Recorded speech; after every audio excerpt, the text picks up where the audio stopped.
Morning lovely student. So in my previous lecture हमने अपना hind brain खत्म कर लिया था। अब हम नेक्स्ट अपना टॉपिक पढ़ेंगे लिम्बिक सिस्टम। मैंने आपको बताया था कि जो आपका सेरिब्रल हेमिस्फीयर होता है, this is your cerebral hemisphere, okay, left cerebral hemisphere and right, okay.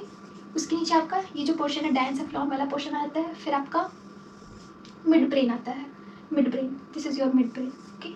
तो मिड ब्रेन के जस्ट अबव ये सिस्टम आपका प्रेजेंट होता है। ये आपकी इमोशनल बिहेवियर को कंट्रोल करने का काम करता है, इसलिए इसको इमोशनल ब्रेन भी कहते हैं, ठीक है। अब इसमें दो पार्ट होते हैं, ध्यान से समझिएगा, क्योंकि this is very very important for all your competitive exams. यहाँ से क्वेश्चन पूछ देता है और फिर जब आप पढ़े नहीं रहोगे तो आप कन्फ्यूज रहोगे कि ये पूछा कहाँ से है question. This is a part of nervous system, okay. So amygdala and hippocampus as a part of limbic system. Amygdala जो होता है जो कि इमोशनल बिहेवियर को कंट्रोल करने का काम करता है, ठीक है। और टेम्पोरल लोब कहाँ प्रेजेंट होगा? मेनली टेम्पोरल लोब के एरिया में, मिड ब्रेन के जस्ट अबव जो टेम्पोरल लोब का रीजन है वहाँ ये प्रेजेंट होगा, ठीक है। और इमोशनल रिकॉग्निशन मतलब आपको जो गुस्सा आता है ना, जो एग्रेसिवनेस आप महसूस करते हो, कभी कभी किसी ने आपको कुछ बोल दिया, गलत बोल दिया, ठीक है, या किसी ने आपको चढ़ा दिया, किसी ने आपसे बदतमीजी से बात कर ली, तो आपको उस टाइम क्या होगा? आप बहुत ज़्यादा एग्रेसिव महसूस करोगे, एग्रेसिवनेस शो करोगे। तो ये एग्रेसिवनेस जो है वो एमाइगडाला के थ्रू ही, मतलब अगर आपके माइंड से, ब्रेन से एमाइगडाला को हटा दिया जाए तो आपको कोई कुछ भी बोलता है, आपको इफेक्ट नहीं होगा, ठीक है। तो this is the main point of amygdala. इसलिए मैंने यहाँ पे लिखा इमोशनल रिकॉग्निशन और एंडोक्राइनल फंक्शन। अब जो एग्रेसिवनेस है वो हार्मोन्स की वजह से आती है, एड्रेनलिन, यू नो, ठीक है। तो जो ये एंडोक्राइनल फंक्शन को भी कंट्रोल करने का काम करता है, क्या करता है? कंट्रोल करने का काम करता है। So this is very very important amygdala. And second is है हिप्पोकैम्पस, ओके। ये क्या करता है? जो मेमोरी होता है, मेमोरी, जो आप मेमोरी कलेक्ट करते हो उसको गेन करने का, मतलब शॉर्ट टर्म मेमोरी को ये क्या करता है? लॉन्ग टर्म मेमोरी में कन्वर्ट करने का काम करता है, ठीक है। ऐसे समझो जैसे मान लीजिए आपकी याददाश्त थोड़ी देर के लिए चली जाती है, तो अगर हिप्पोकैम्पस को आपके ब्रेन से हटा दिया जाए, ठीक है, या चोट लग जाए यहाँ पे आपको, तो आपकी शॉर्ट टर्म मेमोरी लॉस हो जाएगी। So this is the utilization of hippocampus in your brain. छोटी छोटी चीज़ें आप भूलोगे। सो लर्निंग एंड इमोशंस के लिए भी हिप्पोकैम्पस आपका इन्वॉल्व रहता है, ठीक है। तो लिम्बिक सिस्टम में दो पार्ट है, amygdala, hippocampus. Hope you understand what I am saying, okay. So अब हम पढ़ेंगे वेंट्रिकल्स के बारे में। वेंट्रिकल्स के थ्रू ही हम थोड़ा जो पार्ट्स हैं, फोरामेन्स हैं, फोरामेन जो है ब्रेन के, जो कि सीएसएफ के प्रोडक्शन में पार्टिसिपेट करेंगे। वेंट्रिकल्स भी आपका क्या करते हैं? सीएसएफ के प्रोडक्शन में पार्टिसिपेट करते हैं। CSF means cerebro spinal fluid, okay. तो इसको नोट डाउन कर लीजिए, फिर देखिए वेंट्रिकल्स और ब्रेन मैंने आपको प्रीवियस लेक्चर्स में पढ़ाया है, मैं डिस्क्रिप्शन में लिंक दे दूँगी। यहाँ पर मैं डिटेल में पढ़ा रही हूँ वो चीज़ किसी चीज़ से कनेक्ट करके, ठीक है। सो वेंट्रिकल्स और ब्रेन रिस्पॉन्सिबल किस लिए होते हैं आपके? ऑब्वियसली प्रोडक्शन ऑफ सीएसएफ में इंपॉर्टेंट रोल प्ले करते हैं वेंट्रिकल्स ऑफ ब्रेन, जिसकी वजह से आपका ब्रेन जो होता है बॉयंट पोजीशन में है। मतलब बायोंट मतलब कोई भी लिक्विड मटेरियल है आपके ब्रेन में, उसकी वजह से आपका ब्रेन हल्का है, उसको लेस वेट दे रहा है ब्रेन को, ठीक है। मतलब वेट का जो भी वेट है आपके ब्रेन का उसको लेस कर रहा है due to this ventricle of brains. ये प्रेजेंट नहीं रहेगी तो आपके ब्रेन को बायोंसी प्रोवाइड नहीं होगा, ठीक है। सो सीएसएफ प्रोडक्शन में ये हेल्प करता है। अब यहाँ पे ध्यान से देखिएगा, this is your diagram for ventricles of brain and foramen of brain also, ठीक है। So this is very very important for all your competitive exams. सो ध्यान से देखिएगा, मैंने आपको पहले ही बताया था कि जो सेरेब्रल पोर्शन होता है, ठीक है, वहाँ पे दो वेंट्रिकल पाए जाते हैं, first and second ventricle cerebrum में पाए जाते हैं, जिनको हम क्या कहते हैं? पैरासील, ठीक है।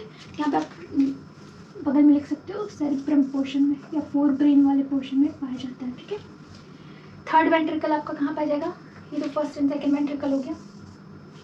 फिर डायंसेफ्लॉन के बाद आपका ये आ जाएगा, देखिए इन दोनों को थर्ड वेंट्रिकल से कनेक्ट कौन करता है? Foramen of Monro. So this is very very important, first foramen of Monro, जो फर्स्ट एंड सेकेंड वेंट्रिकल को थर्ड वेंट्रिकल से कनेक्ट करता है। I hope you understand what I am saying, ठीक है।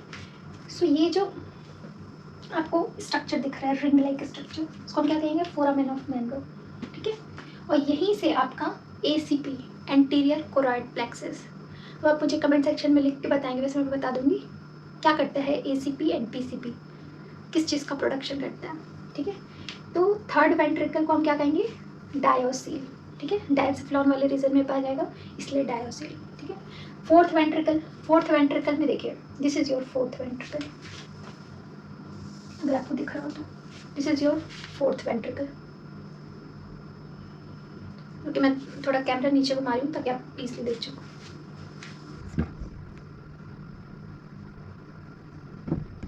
ओके, सो थर्ड वेंट्रिकल को fourth ventricle से जोड़ने का काम एक डक्ट करती है। मैंने आपको बताया था मिड ब्रेन में वेंट्रिकल्स एब्सेंट होते हैं, ठीक है। So this line is very very important, mid brain में वेंट्रिकल्स एब्सेंट होते हैं। ये मिड ब्रेन में क्या होता है, CSF का प्रोडक्शन होगा कि नहीं होगा, होगा, ऑब्वियसली होगा, लेकिन उसको आगे बढ़ाने का काम कौन करेगा, डक्ट करेगी।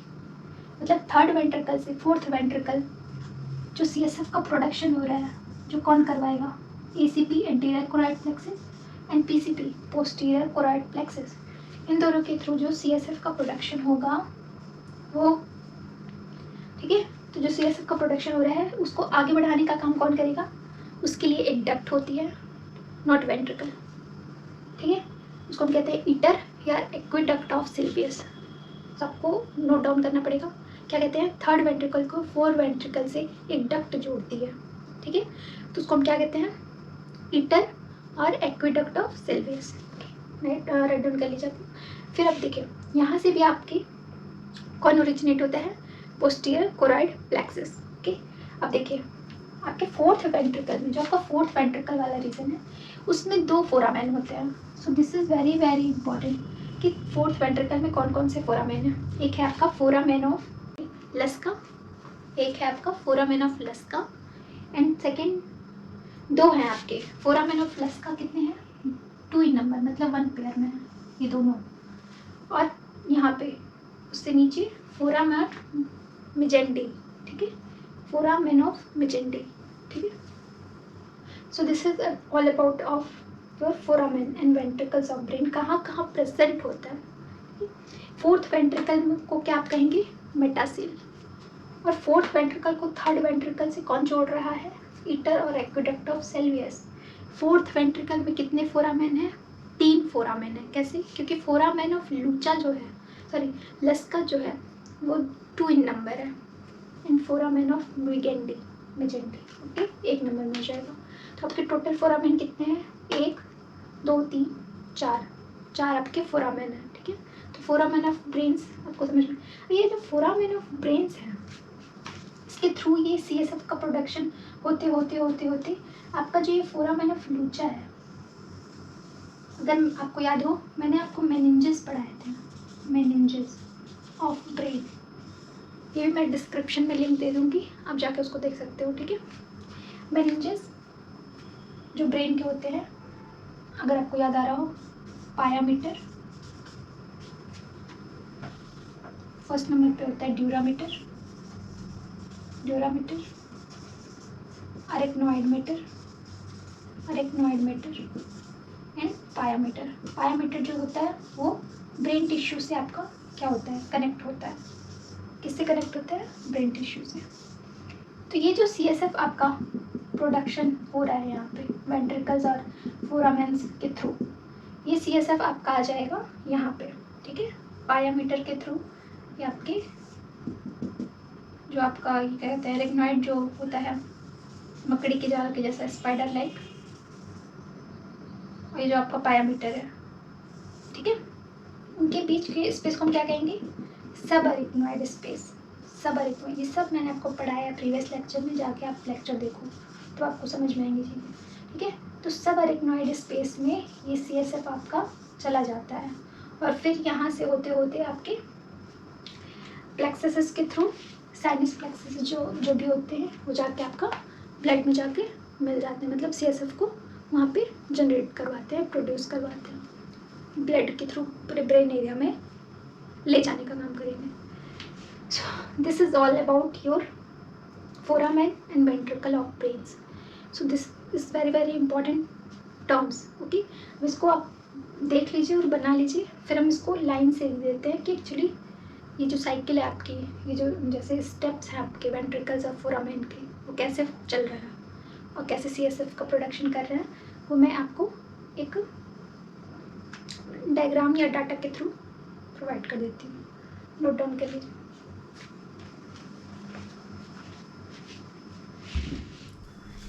तो नोट डाउन कर लिया आप लोगों ने. अब देखिए मैंने पाथवे बना दिया है, पाथवे ऑफ CSF. ठीक है, फोरामेन ऑफ ब्रेन. मैंने वेंट्रिकल्स आपको पढ़ा दिया, फोरामेन ऑफ ब्रेन्स भी पढ़ा दिया है. अब इसको जो पाथवे है बस अब नोट डाउन कर लीजिए, उसको देख भी लीजिए एक बार फिर से कि जो CSF कहाँ प्रोड्यूस हो रहा है. एंटीरियर क्रोइड प्लेक्सस से, ठीक है, CSF प्रोड्यूस हो रहा है. वहीं पे आपका क्या है, फोरामेन ऑफ मोनरो जो है, foramen of Monro. Foramen of Monro किसको कहते हैं, इसको कहते हैं. ठीक है, फोरामेन ऑफ मोनरो, कंफ्यूज मत होइएगा आप लोग. ठीक है, तो CSF produce in ACP, foramen of Monro के थ्रू, जहाँ पे फर्स्ट एंड सेकेंड वेंट्रिकल है आपका, फर्स्ट एंड सेकेंड वेंट्रिकल्स. ठीक है, फिर ये पैरासील से होते हुए, दिस इज योर पैरासील. ठीक है, पैरासील से होते हुए फोरा ऑफ मोनरो के थ्रू डायोसील में आता है आपका third ventricle. This is your third ventricle. कहाँ है, डायोसील में. ठीक है, फिर डायोसील से आपका इटर के थ्रू, जिसको एक्वेडक्ट ऑफ सिल्वियस कहते हैं, जो कि एक डक्ट है. ठीक है, इटर के थ्रू आपका कहाँ जाएगा, मेटासील में. सो this is very very important, इसको नोट डाउन कर लीजिए. Hitter, aqueduct of Silvius. फिर जाएगा आपका CSF मेटासील में, जहाँ पे क्या है आपका PCP है, पोस्टीरियर कोरॉइड प्लेक्सस. ये हेल्प करता है CSF के प्रोडक्शन में. अब ये आपका दोनों तरफ का CSF जो ACP में प्रोड्यूस हुआ, PCP में प्रोड्यूस हुआ, फोरामेन ऑफ लस्का से, जो फोरामेन ऑफ लस्का था, ये दोनों. ठीक है, फोरामेन ऑफ लस्का मैंने क्या बताया, मेनिंजेस के पास जाएगा. Meninges, pia mater, dura mater and arachnoid mater. तो उसके सब अरिकनॉइड स्पेस में पहुंच जाएगा कौन, CSF. फिर अरिकनॉइडल विलाई में जाए के थ्रू होते हुए ड्यूरल साइनसेस के होते हुए वो ब्लड में चला जाएगा. ठीक है, ड्यूरल साइनसेस क्या होते हैं, जो ये आपका ड्यूरामीटर होता है आपका. ठीक है, उसमें कुछ ऐसे स्ट्रक्चर निकले रहते हैं जिनको हम ड्यूरल साइनसेस कहते हैं, ड्यूरामीटर के स्ट्रक्चर में. फिर आपका अरिकनॉइडल स्पेस आ जाएगा, फिर आपका पायामीटर आ जाएगा. तो इनको हम कहते हैं क्या, ड्यूरल साइनसेस के थ्रू ये आपका चला जाएगा ब्लड में वापस से. ठीक है, तो ये CSF का प्रोडक्शन ऐसे हो रहा है, CSF का पाथवे ऐसे चलता है. और देखिए जो ये फोरामेन ऑफ मेजेंटी है, जो मेटासील से ओरिजिनेट हो रही है, मेटासील में. ठीक है, तो फोरामेन ऑफ मेजेंटी जो है ये वापस से CSF को कहाँ ले जाता है, स्पाइनल कॉर्ड में. ठीक है, अब यहाँ पे एक और फोरामेन, अगर आपको याद हो मैंने बताया था कि जो स्पाइनल कॉर्ड का रीजन होता है. ठीक है, लास्टली मेडुला ऑब्लांगेटा. तो मेडुला ऑब्लांगेटा स्पाइनल कॉर्ड में एक फोरामेन के थ्रू कन्वर्ट होता है. इसको हम क्या कहते हैं, फोरामेन ऑफ मैग्नम, अगर आपको याद हो. लेकिन वो फोरामेन ऑफ ब्रेन नहीं उसको कहते हैं, वो बस कनेक्शन के लिए है, फोरामेन ऑफ मैग्नम. इसको इससे कनेक्ट मत कीजिएगा. ये मेडुला ऑब्लांगेटा को स्पाइनल कॉर्ड जो है आपकी, ये जो आपका मेडुला ऑब्लांगेटा है, और इसको स्पाइनल कॉर्ड से जोड़ने का जो काम है वो ये करती है. This is not foramen of brain. Okay, तो इसको इंक्लूड नहीं करिएगा. आपके तीन ही फोरामेन है, foramen of Monro, foramen of Magendie, foramen of Luschka. Okay, I hope this will be clear to all of you. Okay, अब हम पढ़ेंगे अपने नर्व्स के बारे में, क्रेनियल नर्व्स, स्पाइनल नर्व्स जितनी होती हैं उनके बारे में डिटेल में पढ़ेंगे. ओके, तो मिलते हैं नेक्स्ट वीडियो में. Thank you.